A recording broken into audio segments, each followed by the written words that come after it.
Welcome aboard.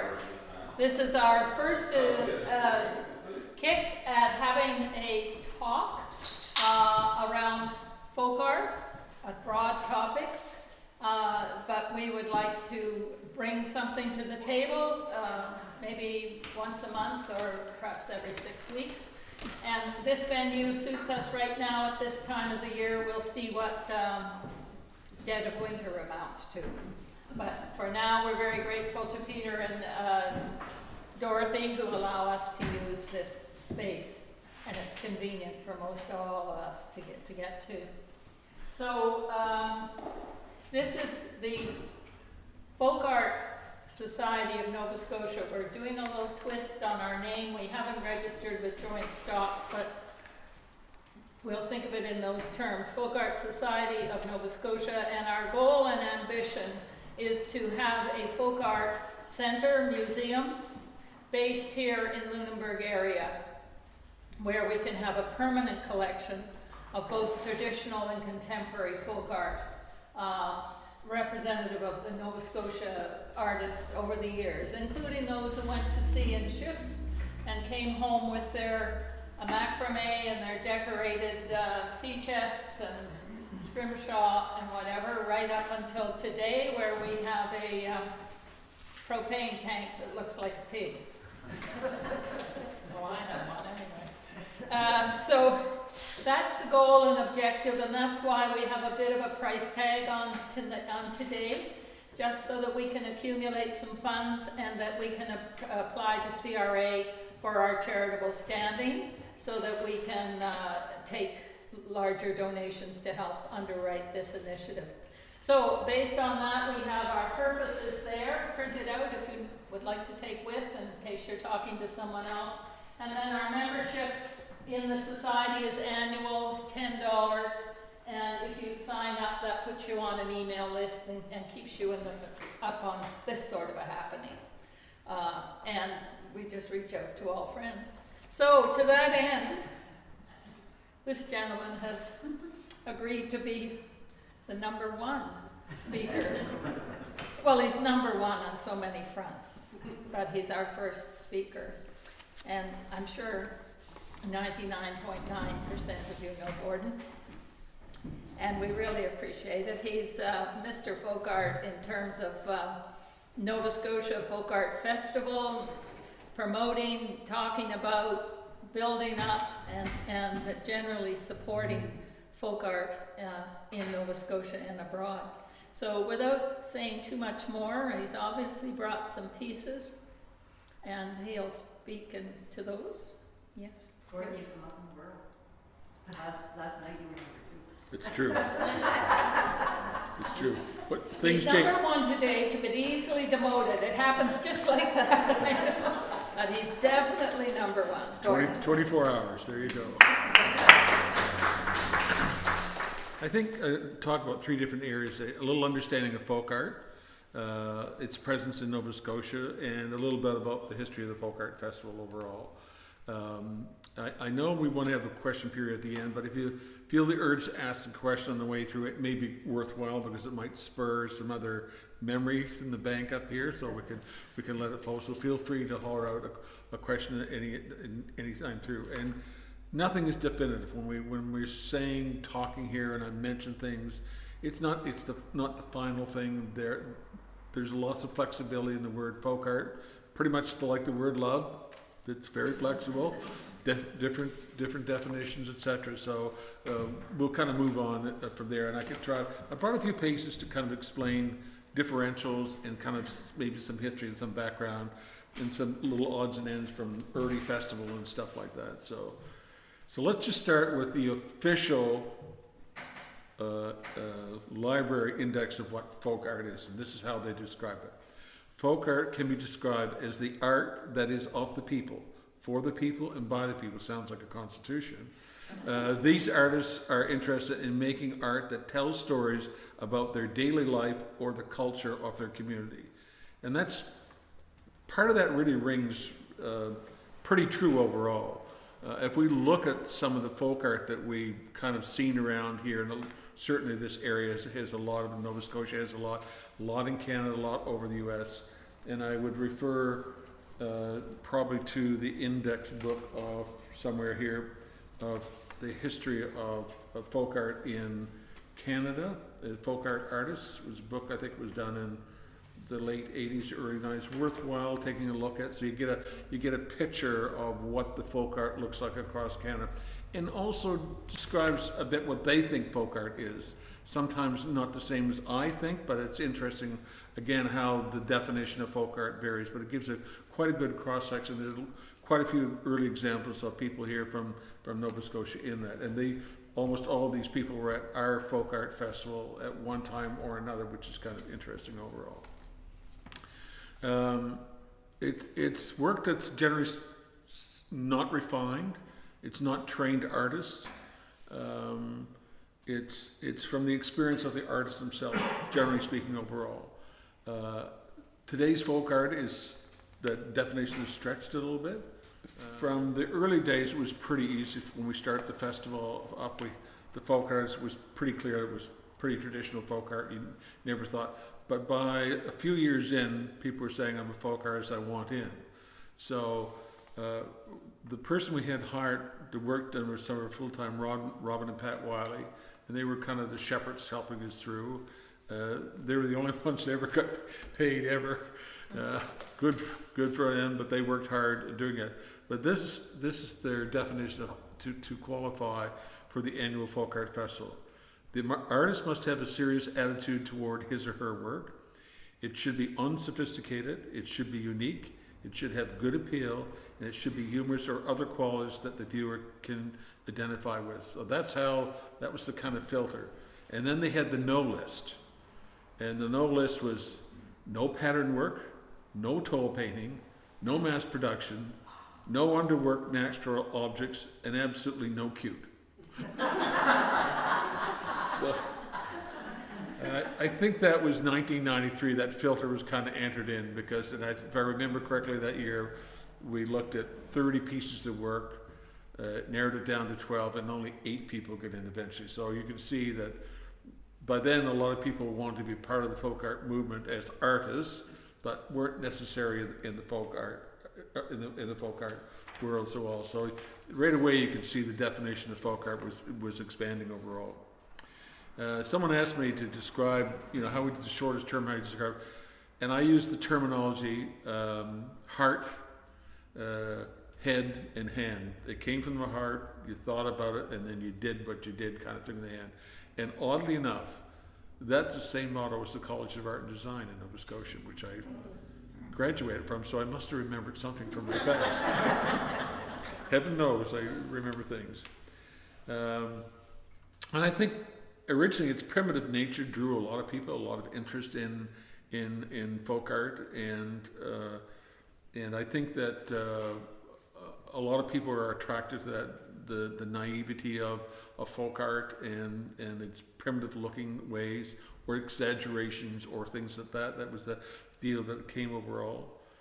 And there was quite a crossover between antiques and folk art, and I think antique dealers were the first people that were really involved in folk art. And I was involved in antiques from very early in my life. I had loved antiques and bought, and as my wife tells me, with 4 or 5 barns later full of shit, as she says. It resonates and rings a bell. But we were buying things in folk art that we didn't call folk art. They were traditional, probably decorative arts we would be associated with. And I bring a couple of examples like this. This is a pocket watch bought from the 1800s. But it's not so much the box, it's the carving that's in here that really is attractive overall. And that's a folk art, a definition of a piece of a folk art overall. So it's very definitive that they were a very primitive carving in that. And you'll see that a lot in a lot of different ways throughout Lunenburg County. You'll see it on fishing boxes, handles on fishing boxes, some whirligigs you'll probably see, very early ones, not the contemporary ones, but early ones. You'll see them in fine little details like carvings and that in a little frame like that, little detail work. Lawn ornaments you'll find them on. So there's lots of examples around like that this decorative art was really a folk art expression that people used to see overall, and that was very, very common, and you'd see it everywhere. In some areas, like the Lunenburg area, was a fishing area, so you saw more reflective in things that would end up to be like, look like a fish or a carving of a rope or things that used to happen in those ways. So there was quite a bit of a crossover that. So in early days, I used to buy folk art, and this is a good example. I bought this as an antique. I didn't buy it as a piece of folk art, but now I know it as a piece of folk art. So it's kind of an interesting way. One that an old friend used to keep trying to buy from me for many, many years. And we'll talk about him later. And then I think there's examples of what folk art is today, and I'm kind of bringing it a little bit forward just to say that there's what we call the true blue folk artists. And those are traditional artists that really carve from the, the kind of head, heart, and hands there. And the one with the eagle down the end, I think, is Stanley Rector from up Cumberland County way. He carved, everything was one piece of wood. He made amazing carving. I have pictures, entire pictures that look like a painting in one piece of wood, just all carved up, beautiful stuff. And that's like to me, like a true, what I call the true blue folk artist. I'm going to say Charlton can't remember the first guy's name, and the next was a deer. Ken, thank you. And I have quite a few primitive pieces of his and a few painting, and he's just some wonderful folk art. And this painting here, by Carol Sloanwaite, and I have quite a number of, this is extremely primitive, but it's very, very interesting with the animals sitting on top of and just the tall pieces of trees, just her interpretation of it. And she did wonderful paintings with beautiful painted frames and stuff like that. And these are like what I call the real amazing true blue kind of artists overall.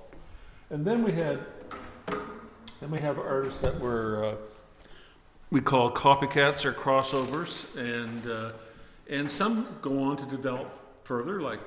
And this would be a good example of that. This is one of the Nogler families, one of the sons, and he started out mimicking his family's work, but he actually ended up to develop his own little style all by himself. And most of his stuff are owls, and this is a kind of a pretty little piece with a kind of a bowl owl on top and bottom. And we bought quite a few pieces of his in our collection, and we have them actually displayed in our house. And I thought that's a good example of how an artist got influenced by another one. He still carves primitively in his own way, but he definitely was influenced by the expression that it was in the family. And of course, everybody knows the Noglers. If you're a folk artist and don't have a Nogler piece in your house, you're not really a folk artist collector, basically, because that's kind of where it started overall. So, and there's a lot of people like that. Another example would be, and you heard the mention about what is folk art and what is not, with the do list and no pattern stuff. So this is one that would be considered not folk art. It's a lovely piece. We bought it. Di and I bought it from Chris Huntington out of his house, his studio, and I liked it, and Chris liked it enough to buy it. He bought it off of somebody's lawn, and he mounted it on a little piece of, actually what was part of a railway tie that had been washed up on the shore, and he trimmed it down and put it on. But we both liked, I think, the painting and kind of whimsical painting it was on. Again, not a true piece of folk art, but that whimsical painting made it really nice, so it kind of falls in that category. So that's why I say there's like a gray area there. It really very challenging sometimes to find out where that definitive line is overall. It's easy to find the definitive line on really good early folk art, but as it transitions and moves along through the period, then I think that those lines get a little bit blurred overall. And that's kind of I think enough of the background of folk art. I think you get a sense of that. And if you have any burning questions, throw them out right now. No burning, no fires. Your little ducks I was going to say those later, but I'll throw them little ducks now.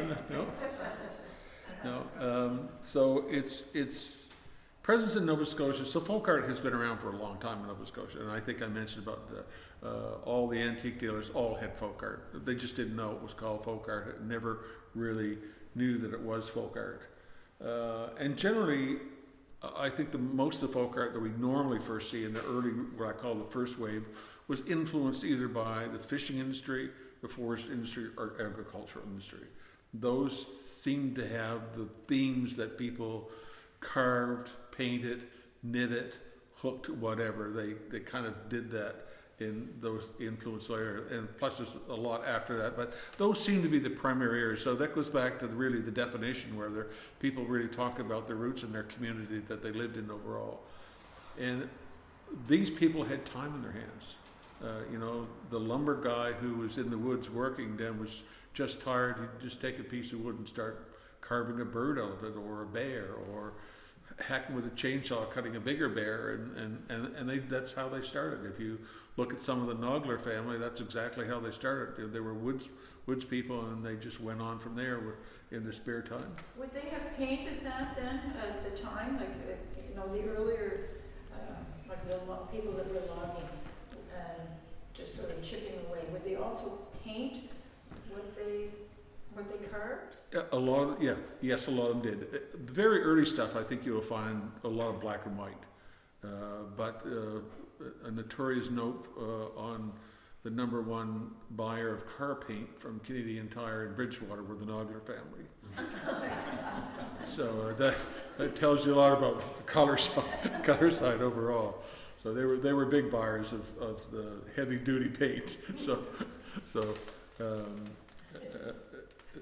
the common themes, and again going back to the area, and as a general rule, I find that most of the stuff was rural. It really came from the rural area.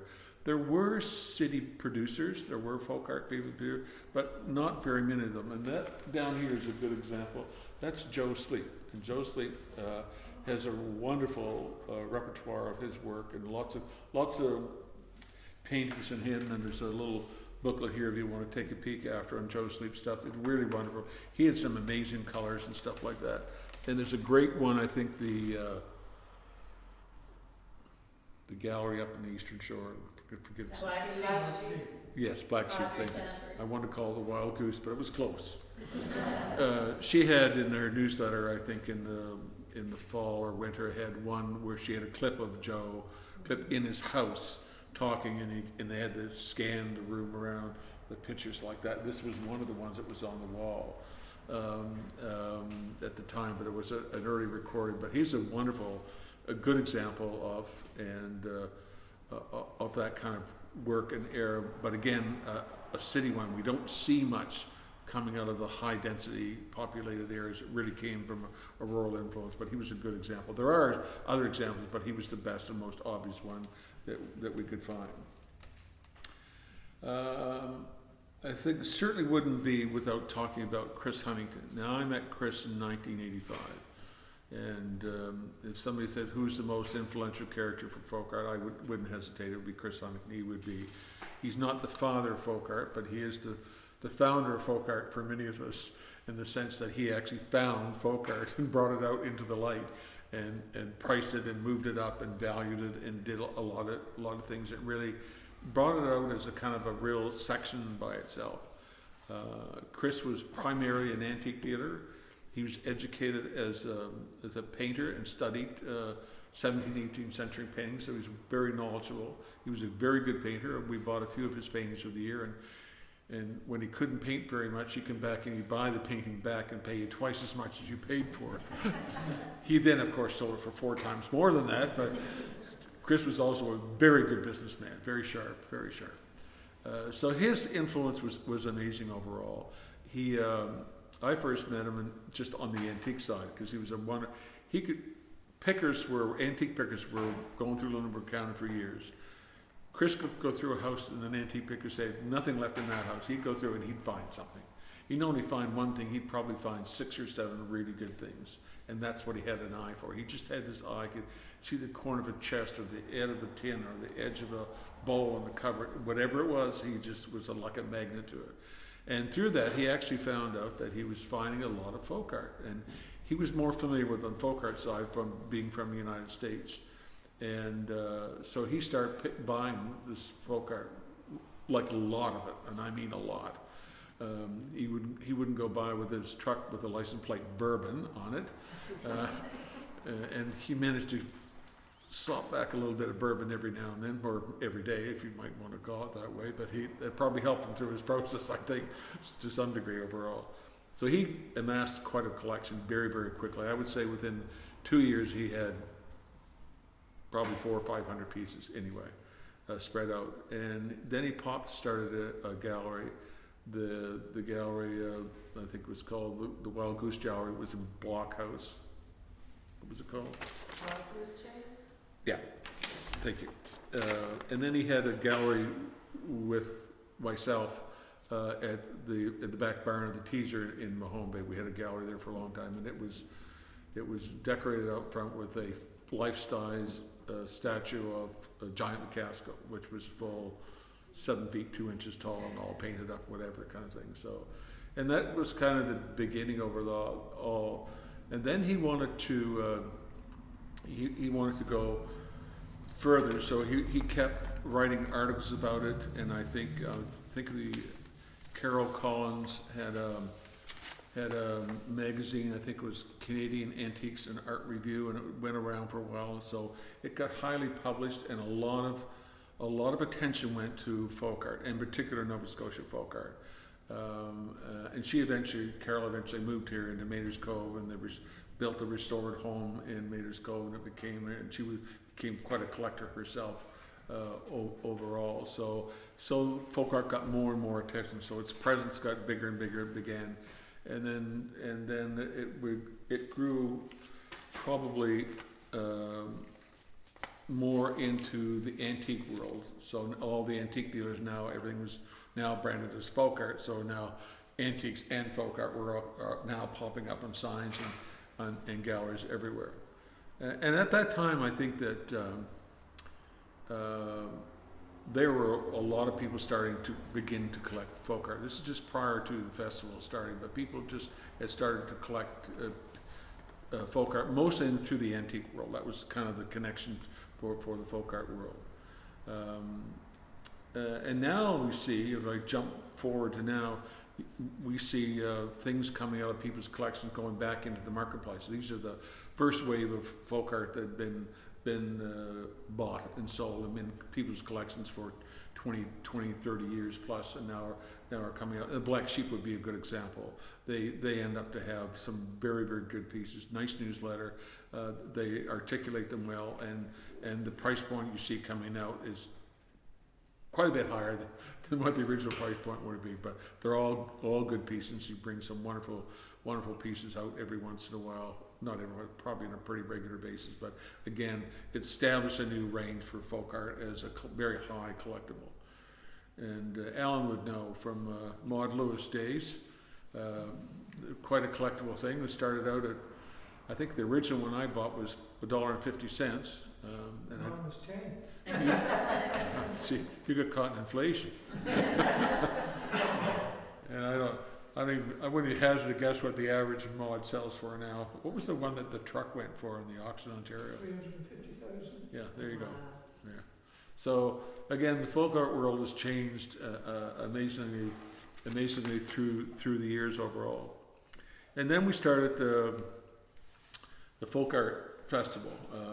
That was one of Chris's big things. He had a lot of these folk artists, but at some point he had no way to kind of dispense all this material. So his idea was to bring them all together. And this was the first little poster of the first folk art festival. And it brought them together. I think there were 20 artists in the first year from all over Nova Scotia, and they were the best of the best. They really were. If you were there in those early days and bought at the show, you got some incredible buys and you got some incredible pieces. The folk art was really good, and there's a great photograph around of that. And I always feel bad because one of the folk art wives, Julia, is always pissed because her husband was left off the edge of the photograph, and every time I see it now, she's taped it on the side. His picture on the side of the photograph. So it's hilarious, but it was a who's who thing, and Bernie. And he's the only one still at the festival. What's that? That's Bradford. You're talking about being taped on the edge of the first photo of the first festival. Yeah. And he's the only artist in that photo that is still at the festival. It's still going. 35 years later. Yeah, born in 1948, Campertown. And Chris and Bernie Reardon was the other. Bernie was head of the art gallery in Nova Scotia at the time, and really a quite spirited guy around collecting the folk art. And he got the province buying folk art, so they built up quite a serious collection of folk art. Unfortunately, they don't show it very much, and that's really a sad thing to see that we don't really get to see. I think Maud Lewis is probably the best expression they have some time of certainly some showings and of hers, but that's probably, it's few and far between the amount of folk art that they do have overall. Hopefully times will change when the new museum gets here in Lunenburg. So we had, the first show went on, and it was just kind of a right on the picnic ground. Some had on tables, some stuff was on the ground. Had an auction, he auctioned off a few pieces. It was kind of a fun day. The Soho Kitchenman from Halifax at that time, Tom, had a wonderful little food thing running there, so it was really quite a nice day. And the volunteers, all 6 of us were running around, we did everything. And I remember one of the funny stories for me was that I was first one on site and I was the last one to leave. Not that I wanted to be the last one to leave, but what happened was it was a hot day, and I had no place to get out of the sun, and it had rained before us. It was one of those moisty days, so I had rubber boots on, shorts, and the first thing I found is that I got a ring around my leg, a rash around my legs. Every time I walked, it was just like this rash thing. So that by the end of the day, that was not very comfortable overall, even when I rolled the boots down. But as everybody was packing up and rolling up the tents and stuff like that, I went and jumped in my van, and 2 hours later, I finally left the grounds at. Was it in Kingsburg or? No, it was in Blockhouse. It was the parish church hall for the Anglican church, and we had it there for 3 years. And at the end of 3 years, it was risk taking to have it outdoors, because now we have more artists, more people involved, and so we needed to ensure that we weren't going to get rained on. So it was pretty risky, and that's really why we moved into Lunenburg, was the risk, because it got so much bigger. I think in the first year our sales were about $12,000. Our bills were probably about $19,000. So we didn't cover much. And in those days, Chris gave each of the volunteers a bill. So my bill was $1,100 some for the first festival. So we actually all chipped in. That's how the festival, the first 3 years, took 3 years to kind of break even, and then we hired Robin and Pat to do some work on the side for us to help us along, because again, we were all volunteers. That was a lot of fun. There was a lot of energy there was a lot of excitement around the festival. There was really good food. I must say that the Soho Kitchen those days served some incredible meals, and they ran out of food every year. It was just like clockwork. The auctions were a lot of fun. Chris being as aggressive an auctioneer as you could possibly be, always. And if you weren't paying enough, he'd let you know you weren't paying enough. So he'd be on your case. He said it's worth a lot more than that. And I think many of us who know Chris would experience that in many times over. So whether it was an antique auction or whether it was the folk art. So that's where the folk art portion of that auctioneer kind of came in overall. And we started off, I think the entertainment, Lorna Higgins and friend, which was Shirley, they started almost off in the first year, and they were all the way through till a couple years ago. Yeah. So that standard little kind of country little classic was wonderful overall.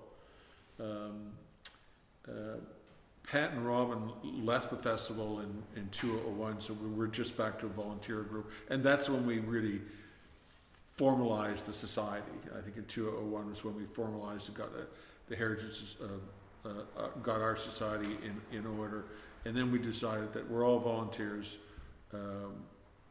We're not going to keep doing this unless we have a dedicated group that's going to look after it. So we looked around actually for a variety of organizations that could do it, and the one we in our minds chose, I think, was influenced by one of our our board members at the time, Nancy Ives, said it should be the Lunenburg Heritage Society. So we trotted off to see the Lunenburg Heritage Society and said, if you want to run the festival, you can run it and you can keep the proceeds. We don't want any you can use the proceeds to put back into your organization to help your organization out. It wasn't an easy sell, by the way. It was hard. Council was against it. I think town council was against it at the time. But eventually I think it came around and it all seemed to fall in place. And it really, I think, was a very good marriage. And I think the volunteers that the Heritage Society brought forward were incredible. The teams, like, weren't not just volunteers, huge teams of people, like amazing how many people kind of came out and came forward to be a part of that overall. And then I think it was 2002 was when we made the switch over to the formally that the society stayed. And I unfortunately was still there. I was elected way back, literally over 30 years ago. It was ridiculous. I've been around that long. It's just disgusting, actually. I want to shoot myself for thinking about that. There is the first layout of the first time we're in the festival was in the Lunenburg Arena. It was kind of fun to watch it. We actually only had 32 artists, so we actually could include an area for the auction. We could have a food area court down here, and had spaces around the outside, but everything could be totally 100% of the inside, which was a luxury, nice to have. So, but it kept growing after that, and it's still growing as I can see overall. I wanted to mention, I forgot to mention the progression of some of the artists. Maybe I should touch on that now. So this little series of ducks and so on along here is actually, no, thank you. It actually is a lifetime work of a carver, Joshua Zink from Blandford. And you can actually, if you look at them, you'll see the different refinement as it goes along. Particularly noticeable will be the tail. You see the tail, the fattening of the body. So that's this last year. Actually, I think there's one more. I think we have one more large one. Yeah, there's a lot more of these. We have a lot more of these. But this is the evolution of this man's carving through his entire life. And it's the only person that came across that I could actually say that we actually have something. You could probably do the Nogglers, but you could probably get the rooster in day one and 20 years later would still be the same rooster. So, but this was an evolution of this artist as he had carved through the centuries. And this was actually the first index folder that we had for the folk art festivals. We moved into the arena in Lunenburg overall. So I'm going to stop now and turn to you guys and say you must have some questions. Inga. Sorry, you were saying the first festival that consisted of 20 really fine folk artists. Was there one that stood out above the others? Oof.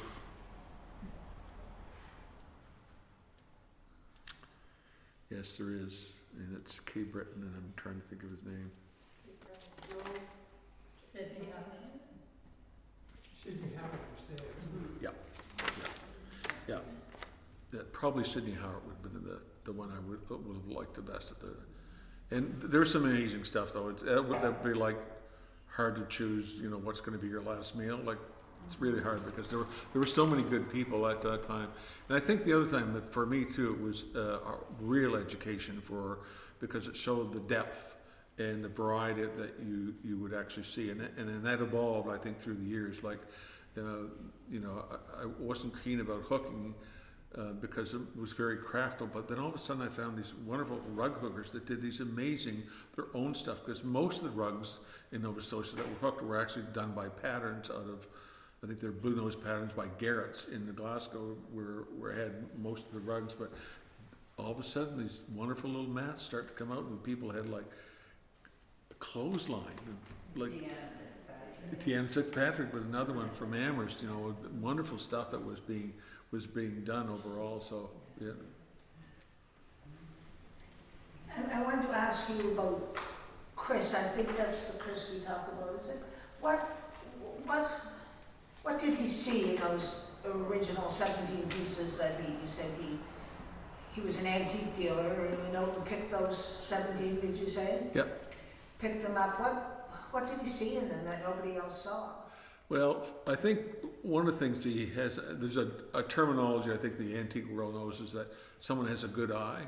And I think that just means they spot that the one thing of the 20 things, they spot the one thing of the 20 things which is exceptionally good for whatever reason. I think Chris's artistic and his background in art probably was the genesis of being able to do that. But boy, he could pick them. He just knew. He'd be driving down and he'd turn that truck off the road so fast to make your head spin. And if you're with him, your head would spin because he saw something on the side of his face, out of his eye, and he would go after down and try to buy it. So that's the. Was he the same with antiques as he Yeah. was with the folk art? Yeah, and a number of people here would know him that way. He just had an eye for everything. He really did. It's exceptional. He could spot a real cover, and the other thing he could do was he could tell a fake pretty quickly too. He also had quite an interest in not just local stuff here. He often went to France and came back with antiques from France. We bought a couple of things from him that he had bought in France, but he was so interested in other stuff too. French, I think he just liked the French culture, and it's pretty interesting and culture to be in. But he definitely had the eye, really did. And French paintings. Yeah, knowledge of French paintings. Oh yeah, French painting. His back room in his house down in Green Bay was absolutely stunning. He had some amazing French paintings and stuff in there, like no security, nothing. Like the door was open 90% of the time. You could walk in and pull something off the wall that'd be worth, $50 grand, like nothing. Yeah. Would places like Swickers have any sympathy for folk art? I don't know an answer. Alan, what do you think? Maybe Maud Lewis. Yeah, I think he's done a little bit. Yeah. And sometimes I think he has been asked to appraise certain things, folk art things, and I think he's usually worked through Audrey Sanford. She's helped him out. Yeah. I think probably more in the painting department. So I think like a Maud Lewis or Joe Norris or Joe Sleep. Joe Sleep would be another one, like something like that would be. I mean, a good example, as I mentioned Joe Norris, there's a good example of a folk artist that was cultivated to some degree. The cultivators were Chris and Jerry Ferguson, who was a professor at the art college, and he was quite a painter, and they both loved folk art, and they kind of found Joe Norris, and Joe Norris's early stuff was absolutely amazing, particularly if you ever owned one of his chairs or piece of furniture that was so wonderfully painted. And there's still people that paint furniture, but not like he used to do. Like the little knob in the end would have actually a little painting of a ship on it, like just unbelievable. And there are not too many of those pieces around, but they were wonderful. But what they did is they supplied him with canvases of uniformity size, all already done, ready to paint on. They supplied him with paint and some cash, and so he painted quite a few paintings. And it was really a bit of a manufacturing plant. But the interesting thing is that Joe never changed his style. He just painted what he wanted to paint, and whatever he painted, they bought. No matter what it was, he painted that way. So, but it was a bit of a production facility, and it gave him cash and let him do what he wanted to do most of the time. So that was kind of it. And you see little examples of that overall in the field. It's no different than people reproducing art, copycat art all the time. like I can't imagine how many people copycatted Maud Lewis's. I've seen more versions of that black cat you can shake a stick at. So. Were the first few festivals that you were held, that were held, were they well attended at the first one? They were well attended, actually. We had quite a few people for not being well advertised. We'd probably have, I think, around 500 people maybe there, and people, a lot of curiosity, a lot of tire kickers. Like these were not buyers; these were lookers more, because folk art still wasn't a thing. I would say that probably 90% of the folk art was bought by antique collectors who were in that kind of crossover area that liked the folk art overall. Am I right in saying you didn't have to pay to get in, did you, for those first few? You just turned up. I don't think there was a fee, was there? We did have a fee. Oh, It was rarely paid because it was by the driveway and you could actually just walk over the drain 20 feet away and walk in. That's what most people did. So you're mostly right there. It was pretty free. It's probably why we lost so much money. When did it transition that the colors became more vibrant, more like Craig Noggler's?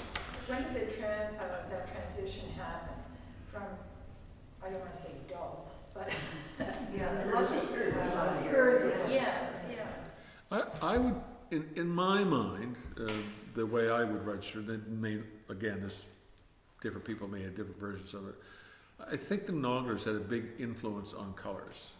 They were the first ones that used crazy wild colors and stuff like that. They were very bold in their stuff, and that boldness came out as other artists started to do stuff. They would be copycatting some of those colors. I remember when Leo used to make the frames, and his original frames were actually made out of birch bark. But it was too painful, it warped stuff all the time. So you start making regular wood, and he painted it to look like birch bark because it was easier and it stayed together faster. And then he started adding color and more stuff to it. I think we had a triangular frame here in the exhibition, and that was a good example of how they painted in color. So colors really started to pop out. Even Carol Sloan-White, like her colors were pretty subdued. But the Nogglers ones were pretty bright and pretty bold overall. Yeah. And I think the later folk artists knew that. The carvers and stuff that did sell well, a lot of that was color. That whimsical brightness, fun-loving, people enjoyed that overall. Yeah. To what extent do you think people like Chris told people what to do because things would sell? I think he was a big influencer on price. He was always pushing people to get their prices up. It's too cheap, that's too cheap. He was always, but that was always Chris. That was his business side overall. He did have some ability to push people on. Joe Norris would be a perfect example of that, how he pushed him into keep painting. And I remember being in Hams Hill Blockhouse upstairs, and there'll be a stack of Joe Norris's like that, just all stacked up. Not as bad as the ones we were talking about earlier, where a man bought a painting a week from Maud Lewis, stacked them in his attic, and 30 years later, the only one that was any good was the one on the top. All the rest of them stuck together. Oh. So, that's right. Alan's crying more than all of you put together. What do you think was going on today at the Folk Art Festival? I know you come every year as an evaluator on behalf of the organization, and you take a look at the new artists. Artists come in, they're on approval for the first year until they pass muster through the evaluators. And I just wondered, when you cast your mind over what you see, where the trend is, and is it legitimate? And are we holding our own as a folk art festival, or what would you say? Well, I think that on the good side, there's some still good stuff coming through. I think we see that. Alan's been one of the evaluators for a number of years, and so we still see good stuff coming through. Crafty, like more skilled people that have skill sets versus an artist like most of these who don't have a really skilled set, have a skill set and are influenced by the look of folk art. And a good way to see that actually is in hook rugs. Very good rug hookers have some amazing designs that are very folk arty. They look wonderful, and you can't help but like them. It may not be the true blue folk art, but in actual fact, they're just so wonderfully done, and the colors and everything are so nice together. So we see a lot of that. There's still some more crafty stuff there in the festival, and you can tell which ones they are, and some of it sells. Like people like to buy things they like to buy. That's it. We all have our own taste, and we're gonna buy what we like. Period. That's how it's gonna go. But overall, and it's evolving too. Like I said, like we're seeing things shift in what was folk art. From the first folk art festival to the existing folk art festival, there's a big shift. You know, you can't find those original traditional artists. That's all they do. For most of those people, that's all they did all their lives. Someone had a secondary job, but there's still people around that had a job who might have worked for the power company that actually ended up to be a very primitive but nice carver. So there's still people like that, and there's still room for it. And I think there's still room for the evolution of it, and stuff still pops up, you know. And I think the other thing that you're probably going to find you're going to see yourself in as you're also going to be reselling work. I think you're going to be reselling.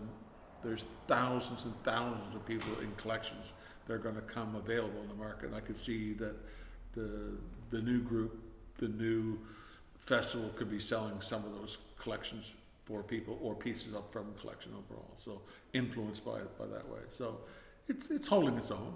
You know, it has its challenges, but it's still there, and it still draws one hell of a lot of people. You know, so. I know you said that the original description of folk art has expanded, but I think that, especially as nowadays, you have to be so careful what you say, but that for a description to call folk art unsophisticated would make a lot of people bristle. Yeah. I mean, what's unsophisticated about this? Yeah, I agree. You won't get an argument from me overall on that one. And to some degree, some of these are very sophisticated. If you get somebody like this who has the patience to do this, that's a high degree of sophistication, if you ask me.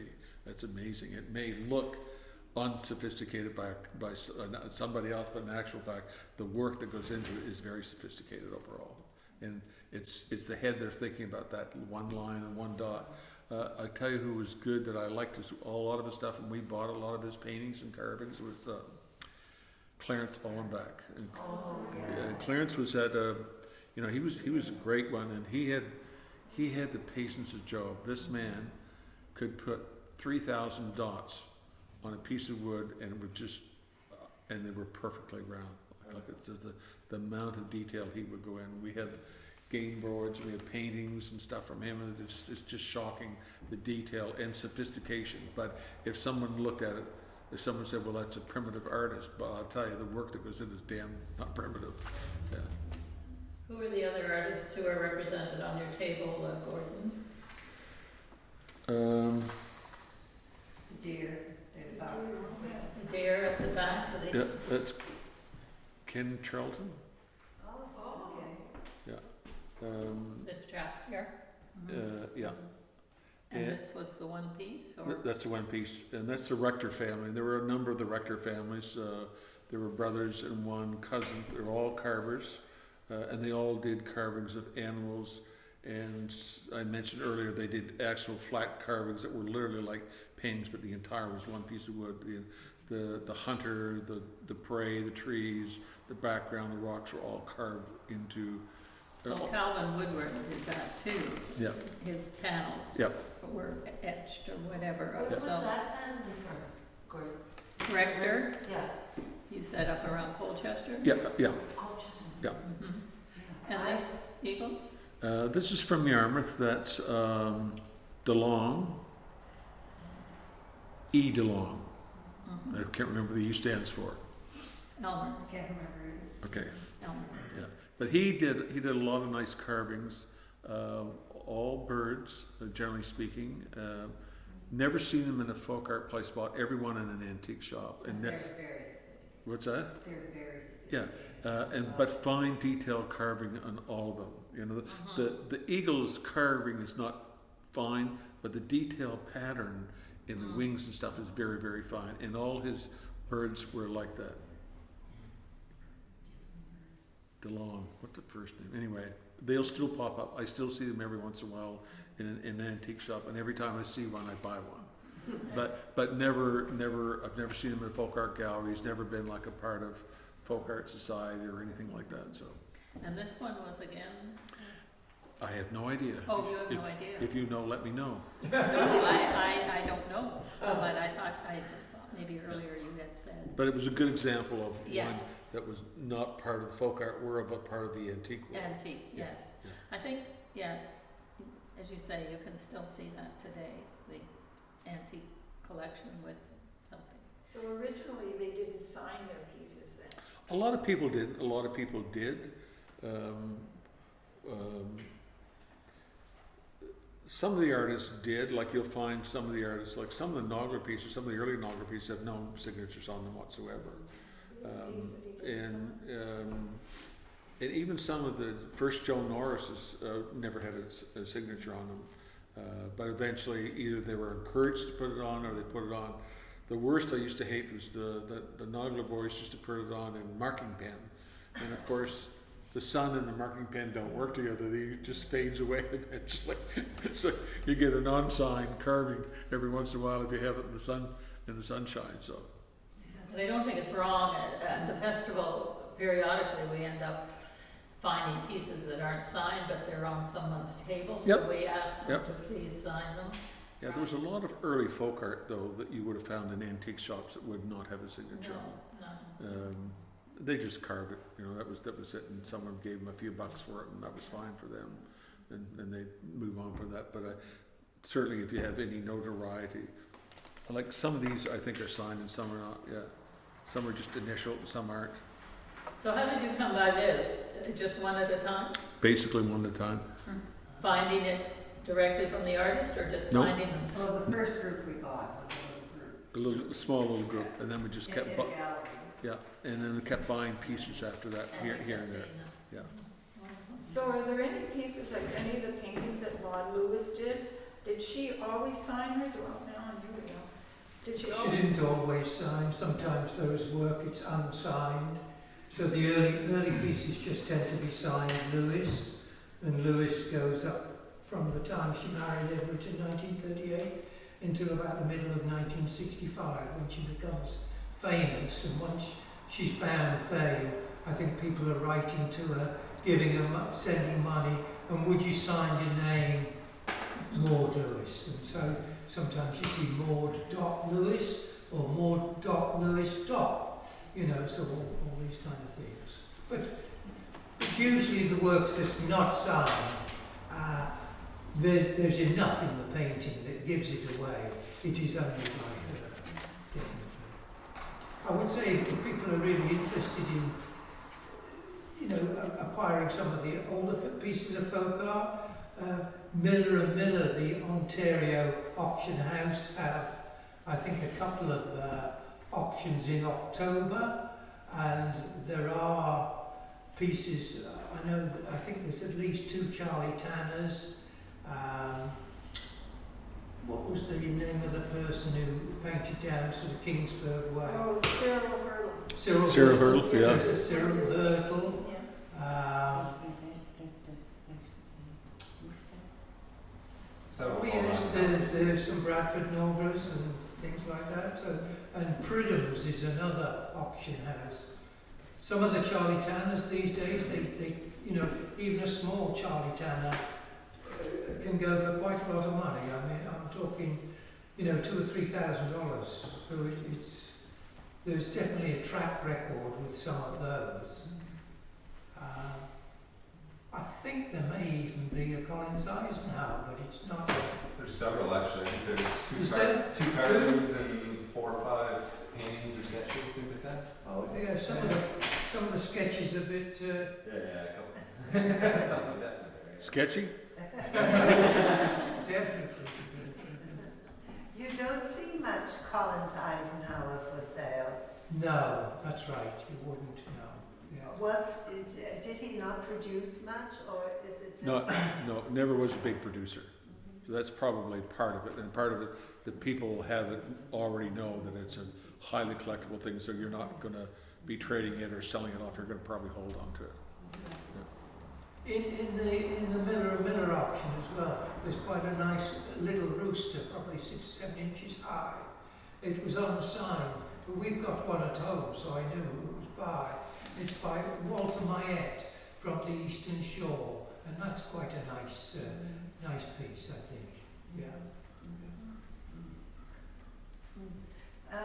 In regard to the use of colour, I have a few pieces from the time that the Rector family painted, and most of the pieces are like you have a few there, brown and white. Yeah. Brown and white. Very subdued colors, all their stuff. I don't think I've never seen, certainly we haven't in our collection, but I've not seen anything. They're very all subdued, like almost to the point where they're probably using paints they had in the house and they mix them together. So they're going to come out grayish or light. They're going to come out a very light tone. They're not going to have any brilliance to them at all. Not car color. Yeah, not car color. And you were saying that the more vibrant colours didn't begin to be used until the novelists appeared on the scene. For me, that's where I tend to see that they were used, but in terms of the influence of what you saw in the marketplace, most people would do a carving and paint it pretty plainly. But now, if they're doing a carving or doing iron work or whatever, there's a lot more boldness I think you see in their color. Yeah, I remember the first year there used to be a metal guy that was in our folk art festival, and he came to Lunenburg, and the first year he came with wonderful, interesting stuff. He made stuff out of iron, like pieces of hoe and rakes and stuff like that, and he'd turn them into turtles and a variety of different things, and they were very plain in color. And he did sell, he was very successful. Next year he had lots of color in it, everything sold. Next year everything sold. And then he got so busy up there he never came back to the festival because he could sell enough overall. But color does, I think that's part of the attractiveness to some people, is that it's that bright smile, it brings you, it's fun loving, it's really whimsical, it's really nice. Especially in Long Island. Yeah. How did you convince the first festival you had? How did you convince the carvers or the artists to come and display their things? That was all Chris. Yeah, they didn't have a hope in hell of saying no. Yeah, there's no way that there. He had a charm about him, and everybody loved him and he'd bought a lot of pieces from all of these people, and he paid good money for them, so they were all liked him, and yeah, and they were hoping to see more value. And the other thing is the first chance they ever had to show off their work in public, and many of those people, they sold their works one at a time. No one had ever sold 3 or 4 or 5 pieces in one day, so that's like a month's salary or 6 months for some of these people. So it was a big thing. This gentleman over here. That's no gentleman. I have a tape that I got one time, a video I guess, from the main public channel in Maine, which I still watch quite a bit, the Antique Roadshow, I think it's broadcast through that. But they, one time, did a story on old barns that were beautiful, round barns, octagon barns, and the tape's called Barn Again. And it's really quite comical, but they were asked one time, they asked a lot of the people that had these barns, why do you always paint your barn red? So they said, well, really the only reason I guess is when we go to get some paint at the store, red barn paint is quite cheap, it's quite economical, it's less than many other colors. So then they went to the store, and they said, why is it that you can sell the red paint, so cheap? And they said, well, because that's what all the fellows with barns are doing. And I always like that. Could I ask a question about folk art in Nova Scotia versus folk art in other parts of Canada? I don't know whether it's just because when we sort of came to Nova Scotia several decades ago, we sort of fell in love with it. Is there more of a presence of folk art here than elsewhere? Is it different from, if we were to go to another province or another area of a province, would we find the same excitement about folk art, the same sort of presence of folk art, the same desire to collect it and so on as appears to be here? No, I don't think you'd find it. There are pockets across Canada where it's true, but I think here it's been highlighted. And it's had a lot of attention in media. I mean, the festival, just look at the lineup of the people that would draw. I couldn't imagine that. There's lots of folk art across Canada, lots being done. We actually used to take some folk art from some New Brunswick carvers and some hookers from New Brunswick that we used to use at the festival. And we don't anymore. This is a good book to show you what's the Nova Scotia one, and this one is a good book to see what's happening in Canada where you compare. But what you will find is that per capita, per size, Nova Scotia has a wealth of folk art, and it has and probably still has to some degree. Why do you think that is? You know, when I was talking today, I actually asked myself one question. I said, what happens if folk art never evolved here like it did? Like, what if Chris Cumming hadn't come along? Where would this be? And I suspect the answer to that question, would be we're just like everybody else. There'd be folk artists out there, but they would be doing one piece at a time, and they would sell the odd piece in here, but they wouldn't have a venue to go collectively to sell pieces, or where they get influenced by it or promote it or whatever. There was no such thing as somebody having a business card for folk art. As a matter of fact, the first one I saw was Leo Nogler, and it was about this big, and he had about 20 of them on pieces of cardboard. He painted all over the cardboard, and that was his thing, and then turned on the back, and then he had a little map to his house. so I suspect you'd probably see what you see elsewhere in Canada. It would still be here, it just wouldn't be as pronounced as you probably would have in Nova Scotia. Yeah, we have people that come from all provinces and from the states just for the festival. Yep. Are there more modelist paintings owned outside of Nova Scotia? Ellen? I think there's a huge amount of paintings along the eastern seaboard. I think the Americans were really sharp when Maud Lewis was concerned. You know, the ships would come from Portland, shall we say, into Yarmouth, and I'd say to myself, well, how could they possibly have gone past Maud Lewis's house? You know, they've got a cottage on the South Shore. It doesn't make sense. But then in the 1930s, the road along the South Shore was appalling. So you had to drive as though you're going to go towards the Annapolis Valley.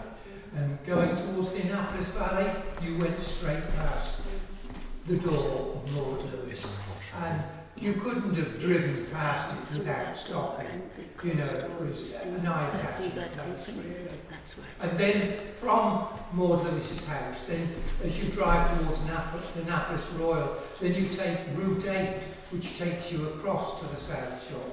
So that's how people from Port Mattoon, the chaplains, managed to acquire their external house shutters for the house, 22 of them, and some other works as well. They paid 70 cents a shutter, and I know that the collection of shutters and some Christmas cards and a few other things were sold for over $250,000.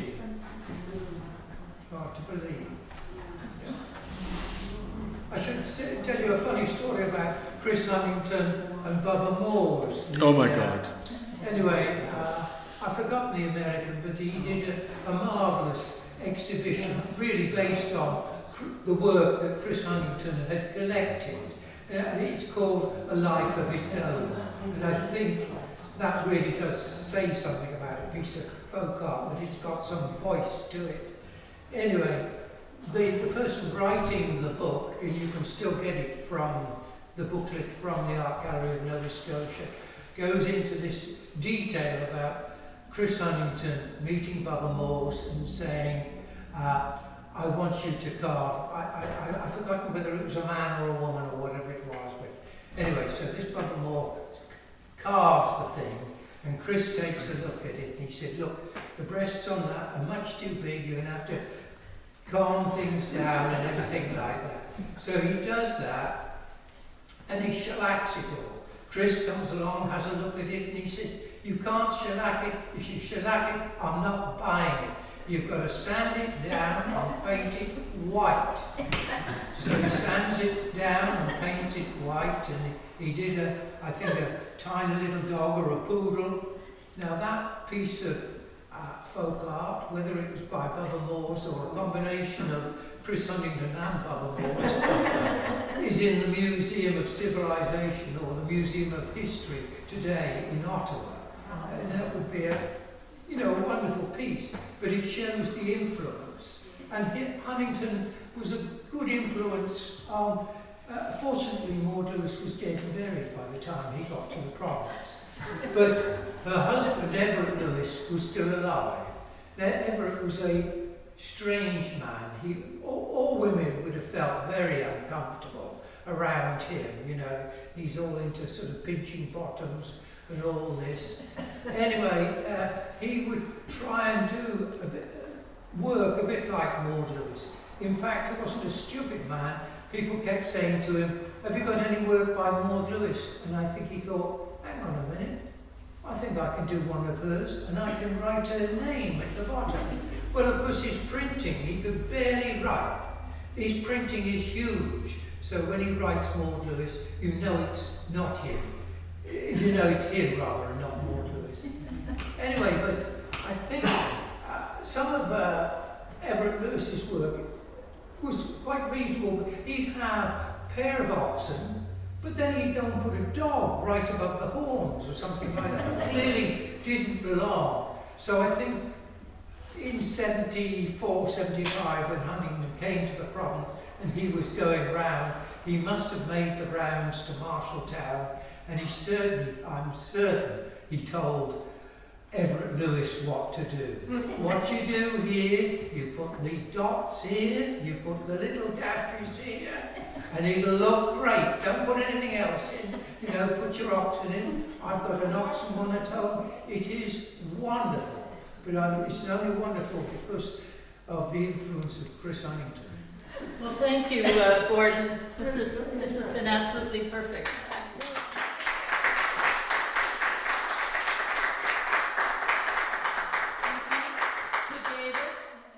We have it all on tape. Oh my. So, David, thank you. I trust its work. Yes. And we'll be able to shop that around for big bucks, right? Especially with my name on it. And sign it, large letters. Yes. But thank you, yes. You're going to mention the next talk? Yes, next talk we hope is Alan. This is just a preview of what you just had the last few minutes. The end of the month, Alan? Sure. You're good? Yeah. I think the 30th is, are we landed on the 30th or the 22nd? 22nd's a bit uptight, huh? It's a bit tight. I think we said the 24th is a bit tight. And if you're on our mailing list, if we have you as members or just want to leave me your email, this is how we talk to you. We haven't gone out with public display of posters and whatnot. That will come. Anyway, thank you, dear.